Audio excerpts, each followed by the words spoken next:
All right, guys. I'll just say it. I'm getting real sick of these guys. Look, when I first responded to LED's video about Tolkien and Lewis, I felt it was all in good faith, right? LED seemed like honest, upstanding Christian folks who just had a very bad misunderstanding of Tolkien and Lewis. And this was confirmed for me, at least, later when sometime after my response video went out, they edited their Lewis and Tolkien video to remove the misinformation about them being members of a cult. So I thought, hey, all good. They're willing to learn from their mistakes, erase some stuff, and though we don't agree on how we viewed Lewis and Tolkien, at least they'll remove misinformation. But then I saw their Star Wars video, and I was a bit surprised. Unlike with the Tolkien and Lewis video, which I assume was just a misunderstanding of the authors in question, their Star Wars video felt like something written by a paranoid conspiracy theorist. That Star Wars has a secret agenda to turn people to Satan and deceive everyone into following the Lord of Darkness. It was the stuff that most theologians and critical thinkers would laugh out of the room, and Lark and I spent a long time debunking that video.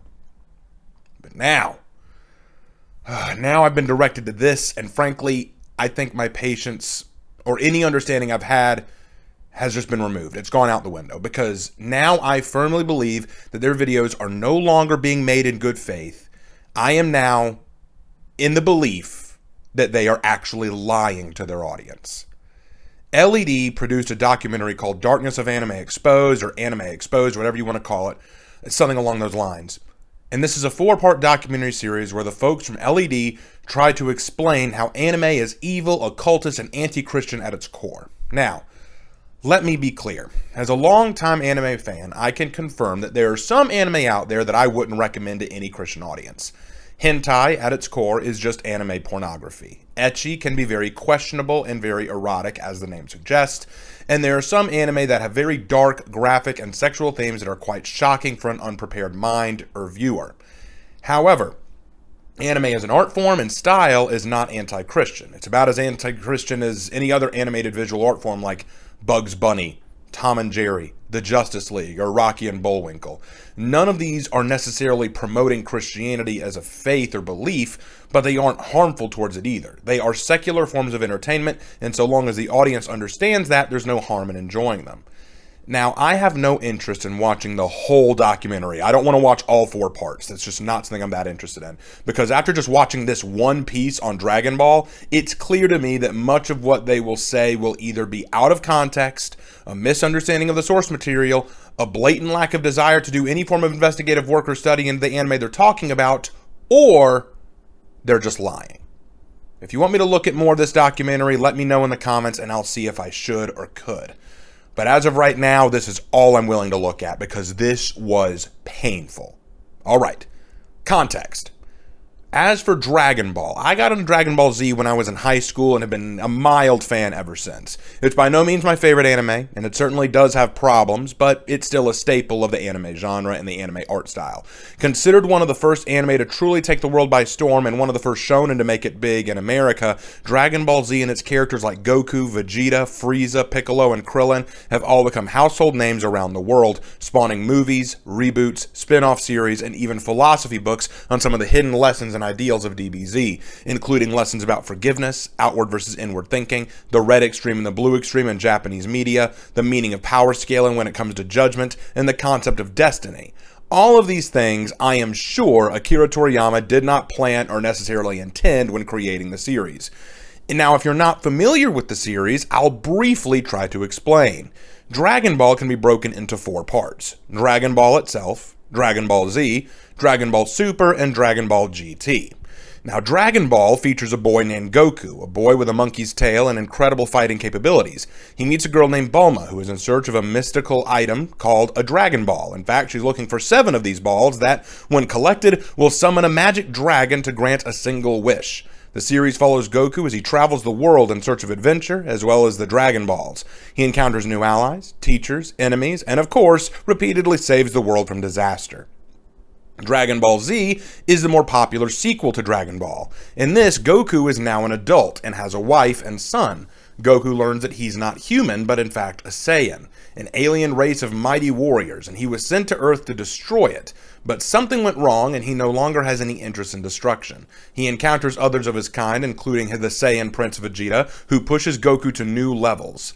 Goku will travel the stars to save his friends, to fulfill his Saiyan destiny, and battle threats of a cosmic level such as Frieza, the space tyrant who destroyed the Saiyans in the first place, Cell, a bioengineered super warrior designed to destroy Goku and all other life on Earth, and Majin Buu, a galactic evil bent on destroying the galaxy. Now, Dragon Ball GT is the unofficial and non-canon sequel to Dragon Ball Z, which most people don't really care about, so we won't go far into that one here. Dragon Ball Super, meanwhile, is the official canon sequel. Earth is visited by the god of destruction, Lord Beerus, who finally hands Goku a definitive loss. He also reveals to Goku that there are multiple universes with warriors even stronger than him. This results in Goku throwing himself into multiple galaxies of enemies, fighting threats so mighty that he will need to go beyond the realm of mortals to combat them, even ascending to a level known only to the gods. The series of Dragon Ball is long, expansive, and filled with shonen action and adventure. Now, I'm sorry that this intro has gone on so long, I really am, but I felt the need to reveal to you what Dragon Ball is actually about, because LED will unapologetically proceed to lie about it in just a few minutes. So, without any further ado, and there has been a lot of ado, let's get into this video, picking up with where they start on Dragon Ball. You know, another anime that sugarcoats the occult is Dragon Ball Z. Have you ever seen this one? Oh yeah, I remember watching that as a kid. Yeah, a bunch of people we interviewed at the convention said they started watching anime because of that show. You know, this show's been around since the mid-90s, and there's a ton of episodes, somewhere in the range of like 600 plus in total. Wow, that is a serious investment of time if you watch all of those. You're not kidding. Right, and listen to what this particular fan, who has hundreds of thousands of subs, says about the show. Notice that these videos have millions of views. This just shows the impact this genre has on the public. Toonami was nothing less than a revolutionary siren call for a generation of young anime fans, replacing the older, more traditional Power Zone slot with a block filled nearly entirely with Eastern properties, such as Gundam Wing, Outlaw Star, and Sailor Moon. Up until now, the only real way to consume these shows was through trading VHS tapes or downloading low-quality fan subs online. But now, anime was being broadcast directly into our living rooms, and it was mind-blowing. And at the center of this movement and Toonami's most popular show was Dragon Ball Z.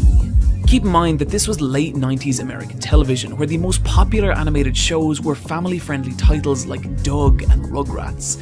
And by comparison, Dragon Ball Z was shocking. The show felt like a gateway into an entirely different world, a violent and even dark place, one of insanely powerful villains that committed genocide with barely a second thought, and horrific alternate futures, where our entire cast of heroes, as well as the vast majority of the human race, had been wiped out by malevolent, psychopathic androids.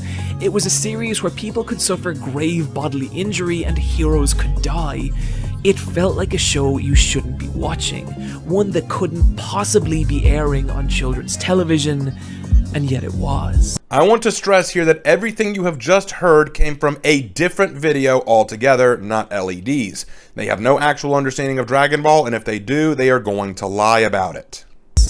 You see, like Sailor Moon, there's a ton of highly inappropriate sexual content and dirty innuendos. Some of the scenes are so disturbing that on this fact alone, it should deter pretty much anyone. Okay, I figured we'd get here, so let's talk about this. I'm going to skip this snippet right here because it's pointless. It comes from a filler episode that was in no way a part of the actual manga or comic of Dragon Ball, and frankly, it makes little to no sense. I honestly don't know why you thought it was such a big deal you needed to add it, but there it is. Let's address that part about sexual innuendos and sexual scenes. There is no doubt that there were a few moments in Dragon Ball where there are some moments of teasing in the form of Bulma flashing her panties or Roshi wanting an upskirt peek. Shonen anime has a habit of indulging in such things, but a few things to bear in mind about this are, firstly, that these activities are often done by the archetypal perverted character who is shamed and disliked for his behavior, not in any way promoting it. We know that characters like Master Roshi, Master Jiraiya, Sanji, and Happosai are perverted and lustful, and their behavior is treated as a comedic foil and negative character trait, thus something not to partake in or practice ourselves. We are meant to not like this about them. Secondly, Dragon Ball was remarkably tame with its fan service. The worst thing that happened being when Bulma flashed Master Roshi, but they'll bring this up themselves, so I'll save my explanation for that later. And finally, these scenes are actually rather rare and few in the overall series. mostly only being indulged in during the first season of Dragon Ball when Toriyama was kind of finding his stride with the story. You don't see nearly as much of this in the later seasons or in the future series like Z or Super, so they're not big deals, but if you had any criticism toward Dragon Ball at all, this is the part that I would kind of understand, and I would see why parents may not want their kids to see it based on this. Although, and to be fair, I will still argue that the characters who partake in this activity are not characters you would want to emulate, and the majority of it is done for comedic effect rather than for actual sexual reasons. Oh, okay, that's weird. There are so many of these extremely inappropriate scenes that it's crazy the American public doesn't ban it due to its promotion of pedophilia. When searching for the Dragon Balls, the young Goku is seen sneaking a peek at Bulma's underwear. Also, really disturbing is this scene of Master Roshi asking to see under Bulma's dress. A peek at your, underwear. Dirty old man! Well, if being made into an embarrassing object is what it takes to get my wish, then okay! I duped them into thinking this bothers me, and I get an easy Dragon Ball! Heck, underwear's not much different from a bathing suit! Ta-da! Alright, so the first bit was when Goku did see Bulma's underwear, but this requires context. Goku, at this point in his life, has never met a girl before, as he was raised in the wild by his grandfather separated from society. He has no understanding of female anatomy or the fundamental differences between the sexes. When he discovered Bulma doesn't have male genitalia, he is horrified and worried for her until he learns girls aren't born with them. Huh? It's your balls, Bulma! They're gone! What? You're kidding me! How? I don't know! No! Phew. Thank goodness! They're all here, Goku. You must have been dreaming. This is played more for comedy than it is for sexual content. And as for Roshi, as I said, he is a pervert, and a typical kind of shonen stereotype. And this isn't presented as a good quality. The context here is that Bulma wants his Dragon Ball, and he'll part with it if he gets to see her underwear. It is a dirty and vulgar thing to do, absolutely, but as you see in the clip, Bulma is not so innocent herself, as she's willing to objectify herself for what she wants. I will grant you that some of this could be seen as very inappropriate for young audiences, however, that's just a common concern with watching anime or shonen. Something to be mindful of when approaching this medium. Some anime may have moments like these, either for comedic reasons like in Dragon Ball, or for more lustful reasons like in Heaven's Lost Property. But this doesn't make it anti-Christian, just potentially inappropriate for young audiences, and that is something for parents to determine if they're prepared to let this kind of comedy be seen by children. Now, for the sake of copyright, I'm going to skip over this scene so YouTube doesn't get mad at me. Sorry. Oh wow, when she lifted up her dress, she didn't even have underwear on. And this is rated Y7 for kids? Eesh, mercy. But even outside of those grotesque scenes, there is dark spiritual undertones that need to be exposed. Magic is a common tool used throughout the series, and witchcraft and spiritualism is looked upon favorably. Well, that would be because Dragon Ball was created in Japan and adheres to more Eastern philosophy and idealism. Spiritualism and animism is far more prevalent in Eastern philosophy, religion, and folklore. However, the show is also very high fantasy and science fiction. It is clearly not our world. Its versions of heaven and hell are starkly different, drawing more reference to Chinese and Japanese interpretations. Life and death have little consequence for most characters, and the galaxy itself becomes a fighting arena for battles that should not exist. It's very clear that this is a world where the spiritual rules of our world do not apply. A world without our God, as it were. And I highly doubt most kids watch the show and just assume the spiritual rules of this world are real and should be practiced. Again, we'll skip this scene for copyright reasons. I am sorry. The Bible strictly forbids any such practices. In Colossians 2:8 it says, "See to it that no one takes you captive by philosophy and empty deceit, according to human tradition, according to the elemental spirits of the world, and not according to Christ." I love that you're using this verse, because you think that it helps you when in fact it will hurt you. Terribly. In Colossians 2:8, Paul is warning Christians not to be deceived by deceptive arguments or statements that may sound true and attractive but are actually trickery. Arguments like self-denial, visions, and legalism. When he says elemental spirits, he's not referring to spiritualism or elemental magic. He's referring to the basic assumptions we use in our thinking. Paul knew that false doctrines and heretical ideals were dangerous to Christians, but he didn't spend a lot of time focusing on specific false teachings. Rather, he focused on encouraging sound doctrine, for he knew that if the church was to stand against false teachings, it needed to establish a solid understanding of Christ. But one of the few things that Paul spoke about that would behoove you to learn from LED is his stance on legalism. In fact, you don't need to go far. Just go further into the very same chapter of Colossians you just referenced.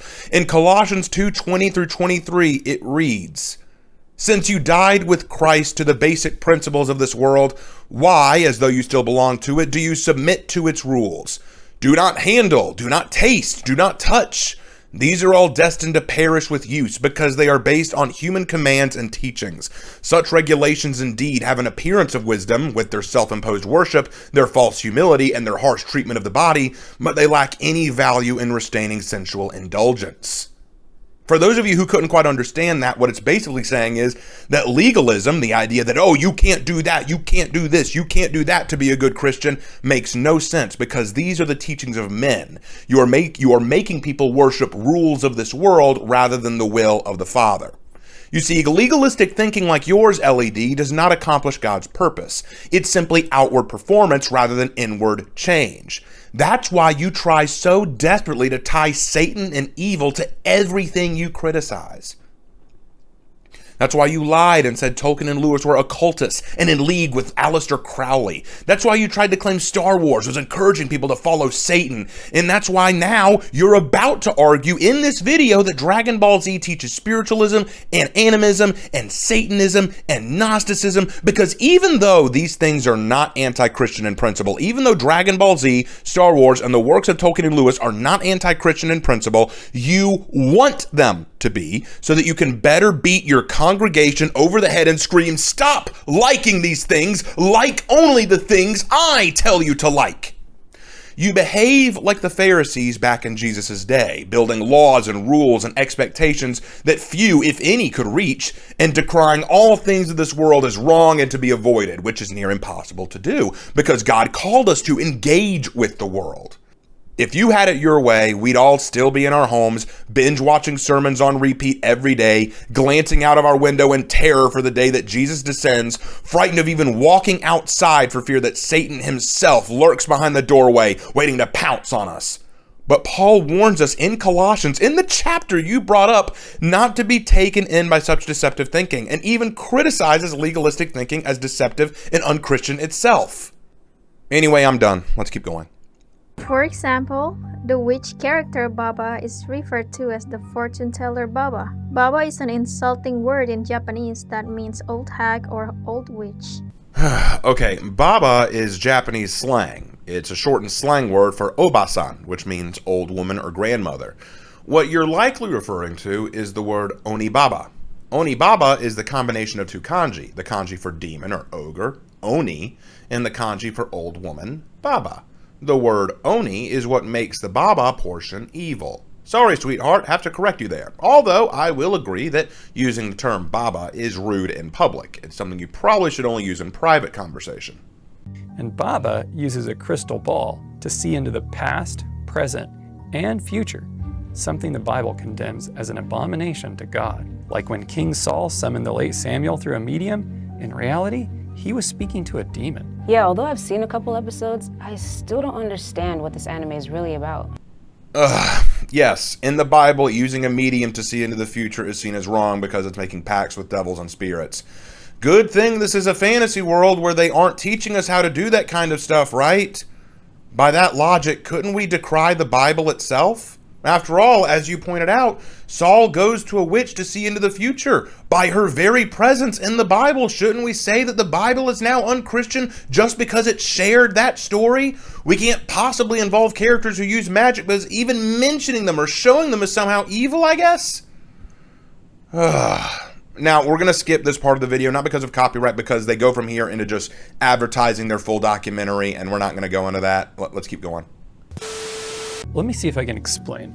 You see, the mission of the characters is to collect 7 Dragon Balls that are hidden all over the earth in order to have 2 wishes granted by the Dragon Lord. The theme song repeatedly chants the phrase, "Dragon, Dragon, The book of Revelation called Satan a dragon. So basically they are asking Satan to get them. And once again, we see you reaching very hard to try and twist the story to be satanic. Shenlong, the magic wish-granting dragon, has nothing to do with Satan.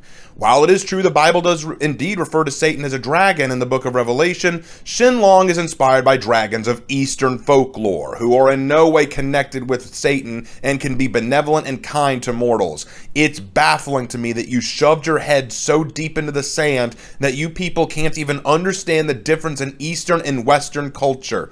Look, it's very simple. You bring together 7 balls and summon a magic dragon that was created by a slug man. How are you not understanding this? The story centers around a young alien named Son Goku, who was sent down to Earth as a baby. In the Dragon Ball anime, they are 3 supreme beings called the Super Saiyan Gods from Universe 7 that send the baby Goku down to Earth to destroy it. No, not yet. Keep going. Let it keep rolling.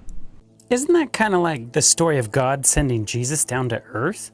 Yeah, pretty similar, but the twist is instead of being sent to Earth to save it, he's sent to destroy it. We send adult fighters to planets with strong inhabitants, but to planets with weaklings like Earth, one of our babies is sufficient to carry out the order. Kakarot was sent to clean up this planet, but he obviously forgot his mission. Kakarot, what have you been doing here all these years? Your mission was to terminate all life on this planet. Why haven't you carried it out? Goku is an angry child who has an accident while growing up, causing him to change his motives from being the destroyer of Earth into the savior of Earth. There's an episode titled The Father of Goku, and a prophecy was given to Goku's father, Bardock, that he will have a son, and he will be a savior of the Earth. Take heart, Bardock. A savior has been born. One who has the power to save the innocent from people like Frieza. And you. No, we're not there yet. No, let them finish.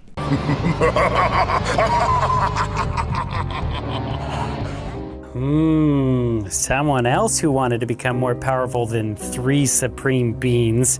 That sounds a bit like Satan? It says here on the DBZ or Dragon Ball Z wiki that Goku wants to become the most powerful Super Saiyan God, which can be obtained through a ritual involving 6 righteous Saiyans or special divine training. 5 Saiyans with righteous hearts must join hands and instill their inner light into another. With his friend's energy flowing through him, this Saiyan shall then take the form of a Super Saiyan God. Focus on channeling your inner light into dad from your heart. Yes, she has a devil logo on her shirt, and I'm sure the Jersey Devils sports team are also secretly satanic too, right? If they have a Satan logo or a devil logo on their shirt, they must be evil, right? But keep rolling. I'll address all of this. Keep rolling.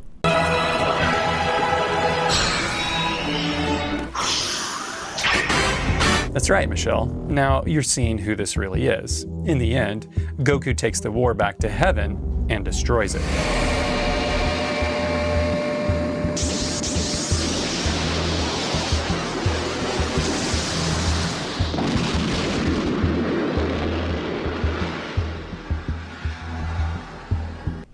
And let's just stop there. Where do I begin? All right. Let's start with the obvious fact that you're lying.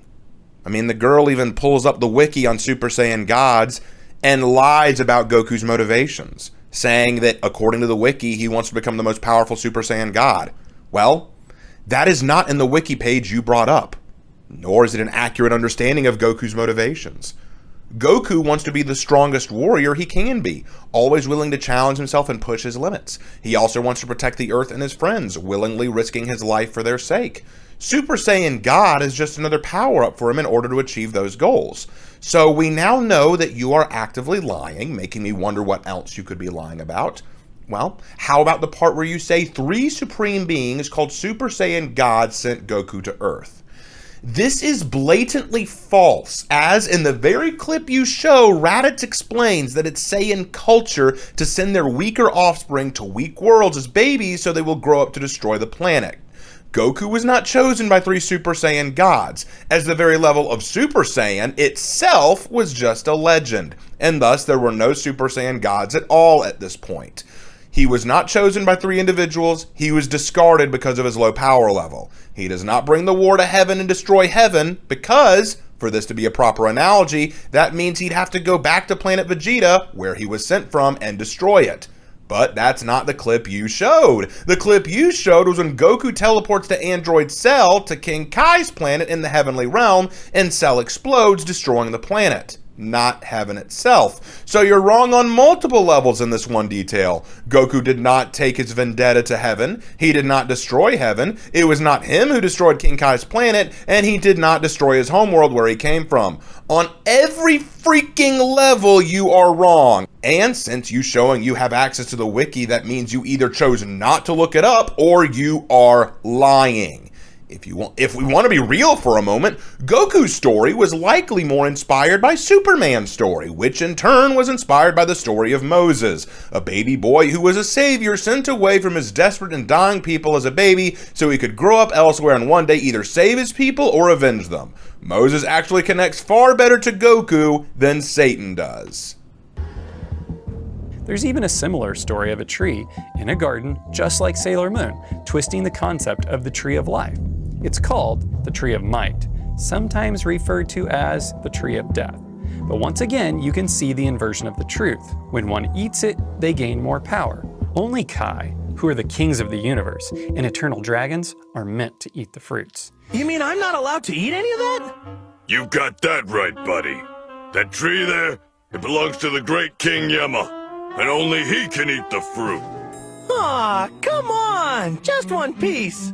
The Tree of Might is a non-canon tree from a movie, not from the Dragon Ball Z canon. The tree that the Blue Ogre is talking about is also not the Tree of Might that you are referring to. You are once again either not well informed or lying. In the Bible, we see an account of a serpent-like being promising ultimate power by eating the fruit of the Tree of Knowledge, not the Tree of Life. Are you sure it was a good idea to show footage from the anime Superbook? A Christian-based anime series that teaches biblical stories?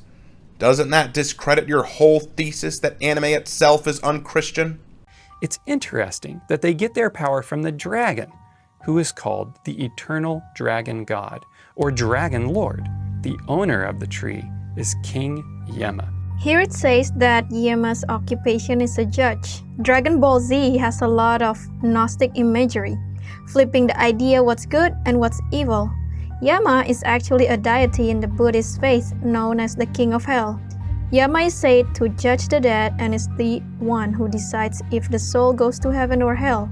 Seems pretty Gnostic if you ask me.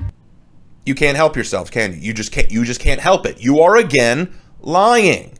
You literally just said that Yama is the king of hell in Buddhist mythology, which is not Gnostic. It's based on a mythology that is in no way connected to Christianity. It's not trying to flip Christian teachings on its head. It's just a different faith altogether. LED, you are terrified of anything and everything, aren't you?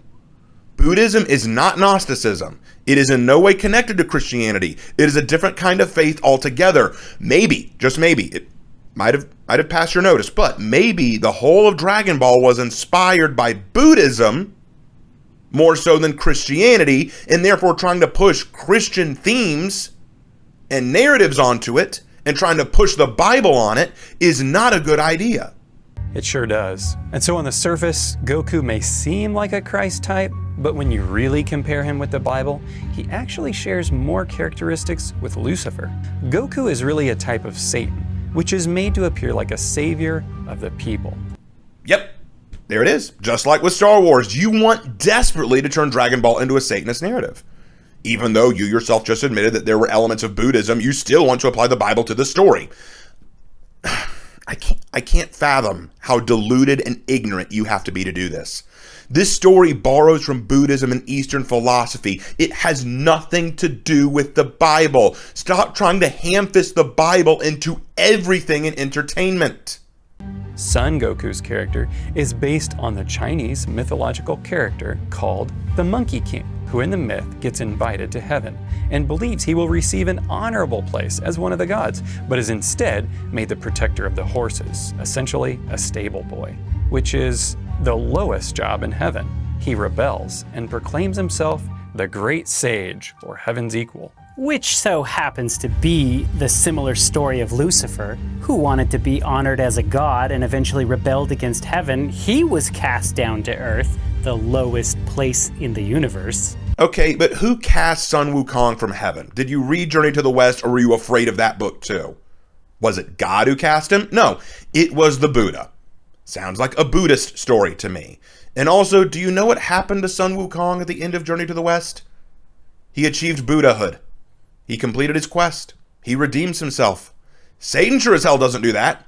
The author of Journey to the West was not Christian. He was not trying to tie Christian ideals to the story. He might not have even known what Christianity was if it was around at the time the story was written. I don't know, and I don't care to look it up right now. But this pitiful attempt of yours to deceive your audience is so blatantly petty and desperate that I, again, must compare you to the Pharisees of Jesus' time, who literally watched Jesus himself perform miracles and decried him as a devil.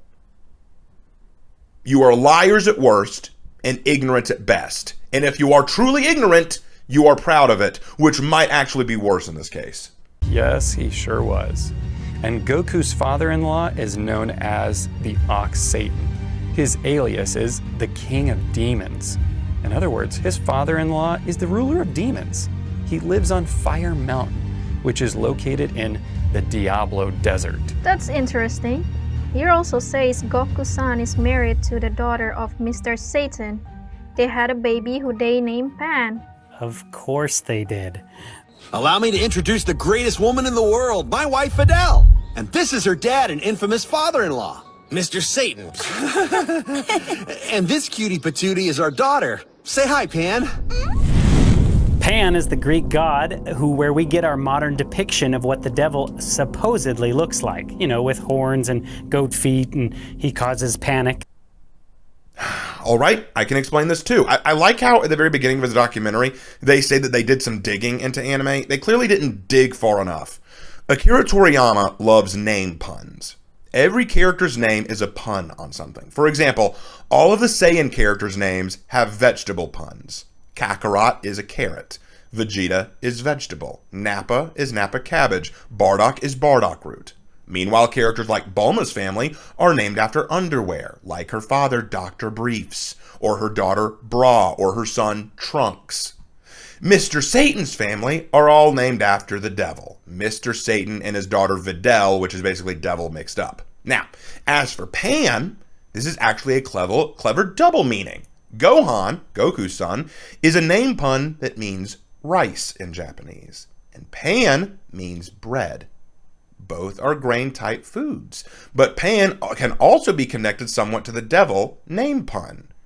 Toriyama loves name puns. He is in no way trying to tie everything to actual Satanism or satanic occult nonsense.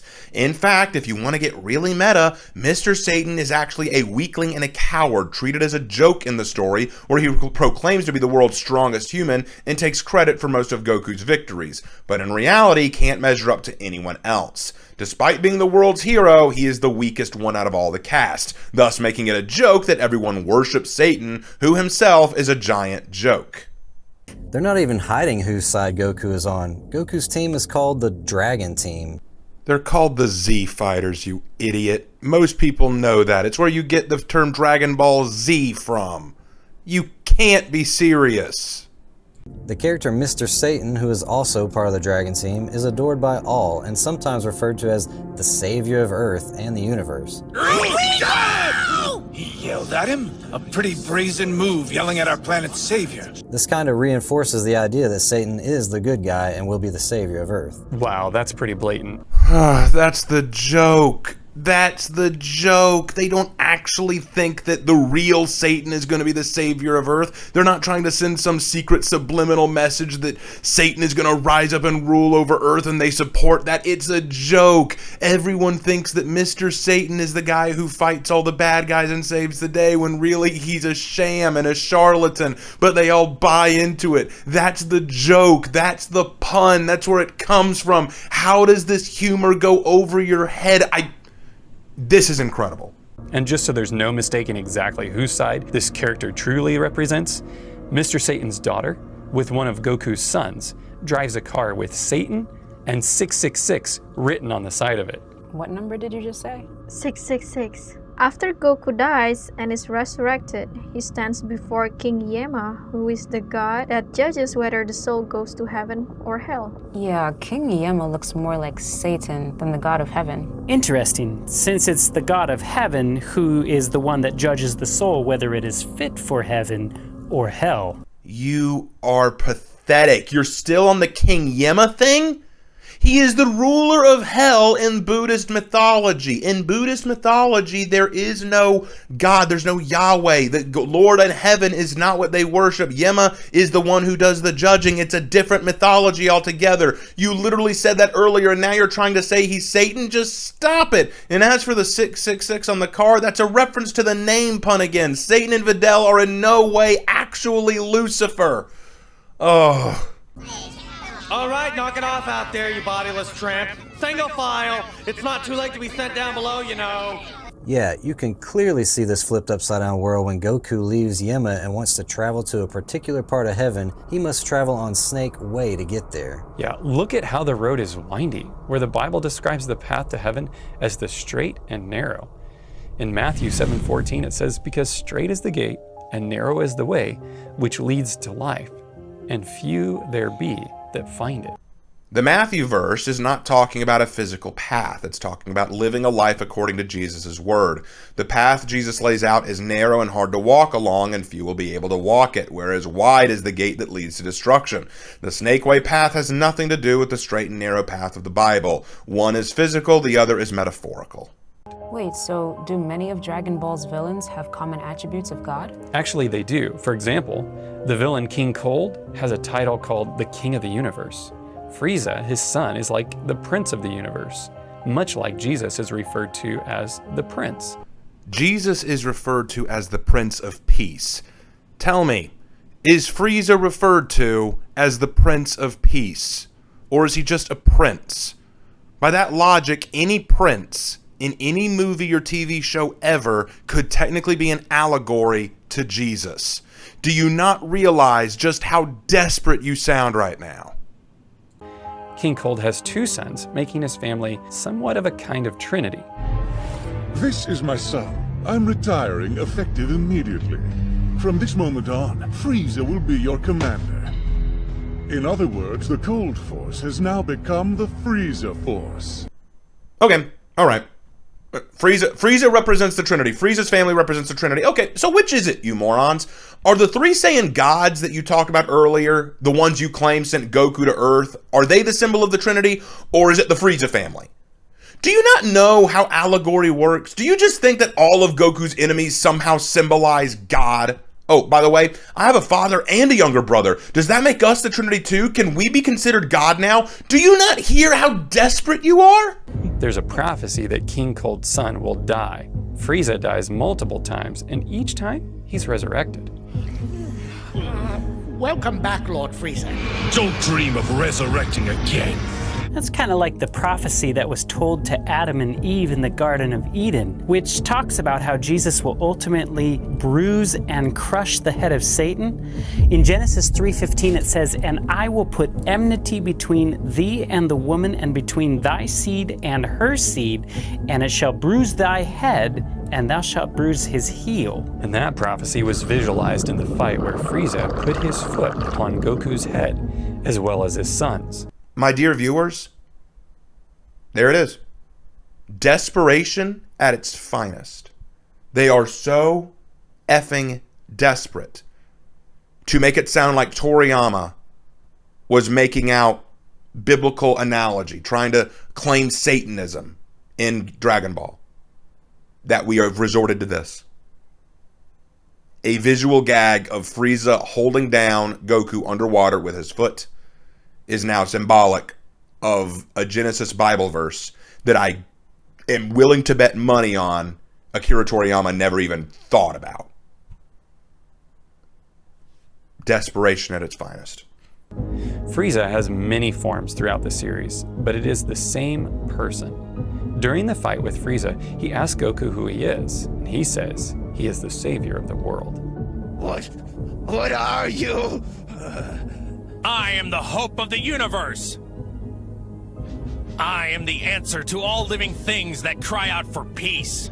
I am protector of the innocent. I am the light in the darkness. I am truth. Allied to good! Nightmare to you! Well, you know, I can't imagine Satan saying any of that kind of stuff, can you? But, more to the point, that's not the actual or accurate translation of what Goku said. That's the kid-friendly one, the Western-friendly one. Here's the real translation, the one that you can get from, like, Funimation. You haven't figured it out yet? I'm the Saiyan who came all the way from Earth for the sole purpose of beating you. I'm the warrior you've heard of in legends, pure of heart and awakened by fury. That's what I am. I am the Super Saiyan son Goku. Nothing about that has to do with the truth, the light, or the way. Sorry. Goku saying that he is the truth is like him saying he is like Jesus, because John 14:6 says, Jesus is the truth, the way, and the life. Even saying that he is the answer to peace is a lie, because he's born to fight, not bring peace. Exactly, Scotty. Oh, so people who are born to fight or born to make war can't possibly bring peace. Oh, I'm sorry. I guess King David didn't exist. You know, the warrior after God's own heart, the one who God sent to defeat his many enemies and then establish the kingdom of Jerusalem. Or Samson, you know, the man God worked through to smite the Philistines. Yeah, you're right. God can't use those men to fight and kill. He can't use warriors for his purposes. Impossible. You idiots. You see, Goku kills his innocent grandfather, but feels no remorse. Feels no remorse. You lying scum. Nope. Let me show you the receipt. I'm sorry, Grandpa. I don't know if there's any way I can make it up to you. I'm gonna try. He says he will ask for forgiveness, but he never does. It is shown that King Cold is only bent on destruction. This leaves the viewer with a twisted understanding of God and makes him seem like an evil ruler. Even his appearance is with large horns on his head and a red cape. Well, shocking idea here. Revolutionary, I would say. And I know that this is a little bit out there, but maybe it's because, just possibly, again, not sure, hypothetically here, maybe it is because King Cold has nothing to do with God. You are trying so hard to connect God to King Cold that you're actually now assuming that we all just expect him to be God. So now you're saying, oh man, you know, they keep making God look evil here. They're giving a very twisted image of God through King Cold. Well, maybe that's because he's not supposed to represent God. That's your idea. That's what you've been trying to feed. That's what you've been trying to peddle. This is your story that you're trying to push, not the actual story. I can't do much more of this. King Cold sits on his throne as he and his son approach Earth to destroy it. The imagery of the Second Coming is unmistakable. Okay. This is I love it. I love that you literally point out the demonic appearance of King Cold. You point out he has horns and tail and he's scary looking, and then follow that up immediately with the similarity to the Second Coming is unmistakable. Why? Because he's floating to Earth? You know what? You like quoting Bible verses? Here's one for you. Isaiah 5:20-21. Woe to those who call evil good and good evil, who put darkness for light and light for darkness, who put bitter sweet and sweet for bitter. Woe to those who are wise in their own eyes and shrewd in their own sight. This verse was made for people like you, LED. You people look at that which any child could tell is good and call it Satan. You look at obvious evil imagery and say, oh no, these are supposed to be God. These are supposed to be these bad guys are actually God and the good guys. You despise anime. You detest Dragon Ball, and you want to scare your sheep into hating it too. You see, you know that most of your followers, most of your watchers, they don't know anything about anime or Dragon Ball. They're scared of it. So you lie to them. You deceive them. You misdirect them and try everything you can to convince everyone around you that it's evil, wrong, and disgusting.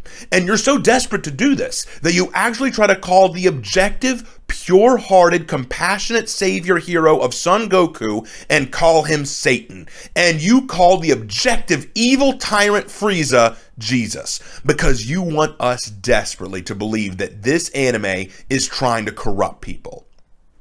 Like I said, you are either ignorant or you are liars. Maybe both. I don't particularly care which. You have the ability to research the truth and you choose not to. You could reach out to the fans of the series and get honest information, or you could just read the wiki. But you don't. You misdirect, you twist truth, and you betray the very doctrine that Jesus taught us by encouraging to live in a state of fear and ignorance. Shame on everything you have done in this video and everything we've looked at before. Yeah, the Bible does foretell of a time that God will destroy planet Earth, but it's only after he comes again and takes the righteous to heaven. We know only God has the ability to destroy the whole earth. For example, the flood. Satan, even though he wishes he could, does not have this ability. It says in 2 Peter 3:10, "But the day of the Lord will come as a thief in the night, in the which the heavens shall pass away with a great noise, and the elements shall melt with fervent heat, and the earth also and the works that are therein shall be burned up. God will cleanse the earth from wickedness and bring in an everlasting righteousness." According to ScreenRant.com, many fans cite the intended end of Dragon Ball as the conclusion to the Frieza saga, with Goku fulfilling the Super Saiyan prophecy and finally defeating the villain responsible for destroying his home planet. Of course, this moment ended up being the beginning of a whole new chapter for Dragon Ball, rather than the ending. This Gateway anime is full of satanic imagery. And what's with the sigil of Lucifer in Vegeta's forehead? Sigil of what? Oh, this is like the sigil of Lucifer, so are you a Satanist or anything contributing the Satan pagan? Well, according to the website symboldictionary.com, the sigil of Lucifer means the seal of Satan. Used in conjunction with other symbols, its original purpose of the sigil was to aid in a visual invocation of the angel Lucifer. That would be Babadi's magic seal. Basically, it is a seal that when placed on someone increases their power exponentially, but their mind and body are completely under the control of the evil sorcerer Babadi. Now, the reason I want to clarify this is because if your theory is correct, and Goku and all the good guys in the show are meant to be allegories for Satan or Satan worshippers or devils or stuff like that, then that mark up there is a mark from the bad guys of the show, which you say are actually the good guys. So why on earth would there be a mark of Lucifer on them as a bad thing if we're supposed to believe that Lucifer's a good thing? Do you see how your logic starts to fall apart once we actually scrutinize it by your own ridiculous standards? Demonic possession is prevalent throughout many of these episodes.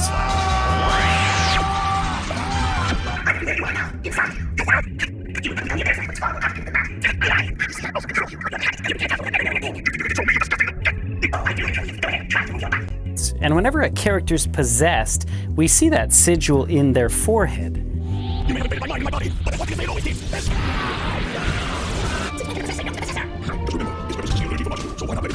When Vegeta's fighting Goku, we see that Vegeta has the sigil. He refers to himself as the prodigal prince of bloodshed. Because I wanted him to reawaken the evil in my heart. I wanted him to return me to the way I was before! This is kind of imagery like a reference to Jesus, who shed his blood for humanity. So it's kind of a twist that Vegeta ultimately wants to return to the way that he was before, a cold-blooded Saiyan. I'm sorry that this is so hard for you to grasp. Here, let me explain. Vegeta, after meeting Goku, was handed a defeat. He couldn't understand why, as a Saiyan who's used to having everything handed to him and being the strongest person ever, he can't understand why Goku, a lower class warrior, was so much better. So he started mimicking Goku. He got himself a family. He started a life on Earth. He started fighting for the good guys. But he still couldn't understand why Goku was still so much better. So he thought maybe by giving in to Babidi and having him influence him, he would reawaken his evil side, and thus he would be able to overcome Goku through sheer evil power. I tell you this because it explains clearly this has to do with Vegeta's selfish intent to become evil so that he can get his selfish wish to defeat Goku. And in the end, not only does he fail to defeat Goku, he makes a sacrifice for his family, realizing that trying to become evil was not the correct answer. I am almost done with this, guys. I can't do this much longer. I'm sorry. This is ridiculous, and I feel like I'm repeating myself at this point. Just let's see what they say next. Yeah, so this leaves the viewer with the impression that the biblical Jesus is really evil. No, that's it. I'm done. I refuse to watch anymore. I refuse to respond to any more of this. There's about maybe 10 minutes left of this, but I can't do it. I just can't. This has gotten to the point of absurdity. I don't even know how to address their nonsense anymore. This is ridiculous. This is actually ridiculous. Look, here's the thing. Calm down. Relax. We're closing this out. Okay. I'm sorry that I couldn't finish this. I tried to, but at this point, I'm just repeating myself, and I'm just explaining the lore to these people who clearly don't care about it. You guys might, though. And I'm sorry if you wanted to hear more of this, but I just can't keep going. This is bad for my mental and emotional health. Let me say this, guys, for the record. I am a Christian. I love Jesus Christ. He is my Lord and Savior. I believe that firmly. And though I'm not here to convert anyone or try to force you guys to believe what I do, I'm not shy about saying it. I also like anime. Some anime, not all. I'll say this. I'll give them this much credit. There are some anime shows that I would not recommend, shows that I would not consider good viewing material for a Christian or wholesome viewing label. Hentai, like I said, is not good. It's basically the anime version of porn. Ecchi is questionable. There are a few shows that are not ecchi or hentai that I think are a little too graphic or a little too violent or a little too sexually explicit, things that I wouldn't recommend. But at the same time, there are Western cartoons that I would say the same thing about. I think what it really takes is for you to sit down with your family and loved ones and discuss this. What are some anime that you feel comfortable watching? What I would recommend you do, if you are out there and you're not into anime, but your friends are, or your family is, and you want to know, is this something I should look into? Well, couple things. First of all, talk to people who actually do watch anime. You can even talk to me. Shoot me a comment down below. Ask me some questions. I'll tell you what I can. I've been studying Japanese culture, and I've been watching anime for a long time. I can tell you some things that might be able to help you out. If you want some recommendations for some good anime to start with, I would recommend Spy Family. It's relatively recent. It's pretty damn wholesome. It doesn't have a whole lot of sexual scenes. In fact, I can't think of a single sexual scene. It has a little bit of violence, but nothing so graphic that you couldn't let your kids sit in on. It's got some good comedy, some good animation, some really clever ideas. It's pretty down to earth. No real magic involved, except one character who can read minds, but that's seen as part of a joke. It's a very fun anime series. I would highly recommend that one. There are a few others I'd recommend, of course. One Piece would be a fun one. I know that that's one of my favorites. And of course, Superbook, which is very much on the Christian spectrum. It teaches Bible stories. It's a very old anime, like incredibly old, so very choppy animation, but you should like it if you are a Christian and if you want to see some Bible stories told in a unique way. There are lots of really good anime out there for people who want to find it. Just like there are plenty of bad anime out there that I wouldn't recommend to anybody. But let me tell you the thing that I will not do. I will not sit here and lie to you about what anime is or isn't. And that is exactly what LED is doing. Now, you might say, now hold on, Raven, isn't what they're doing technically a good thing? Because even though they're not being entirely straightforward and they're being a little bit disingenuous, at the very least, they're warning people to avoid things that could corrupt them or hurt them. And isn't that, at the end of the day, good? And I would say this, no, it is most certainly not. Jesus Christ wanted us to be open and upfront with people. He wanted us to be honest. He wanted us to preach a message of love, of forgiveness, of salvation, of truth, of life, of a life after death. These are the messages that Jesus wanted us to share. Nowhere in there does he teach a message of fear. He does not say, go out and tell people to avoid everything and everyone that might, just might, stand opposed to me. Go out there and tell the world that you don't approve of a single thing that's secular. Even if it isn't sinful in the slightest, just tell them all that it's wrong. And if you can't find anything wrong with it, create things that are wrong with it. Make up things. Lie for me. That's essentially what LED has been doing. In their first video about Tolkien and Lewis, I gave it a pass because, you know what? I kind of thought that, it's just a misunderstanding. They just misunderstood the two authors. It was fine. Then the Star Wars one made me scratch my head and go, why are you doing this? This seems very disingenuous. It seems very dishonest. And now, at last, I see them for what they are. Dishonest and manipulative. They know that their community, their followers, their congregation are sheep.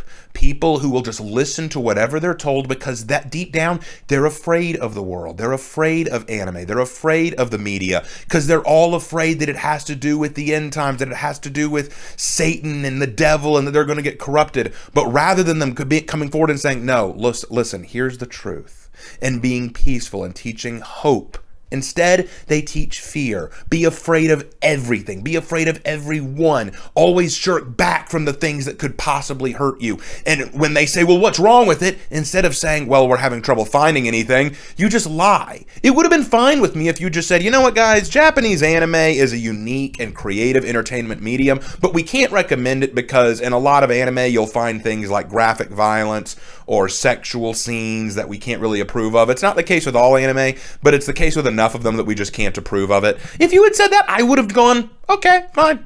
That's fair. That's a fair response. If you'd said, you know what, Dragon Ball Z is an anime that we just can't get into or really approve of because it has Buddhist philosophy in it and we don't really approve of that, and also because in the earlier seasons there's a bit of sexual nonsense there that we can't approve of, I would have said, okay, fair. That's a fair response. I would have been okay with that. But that's not what they did.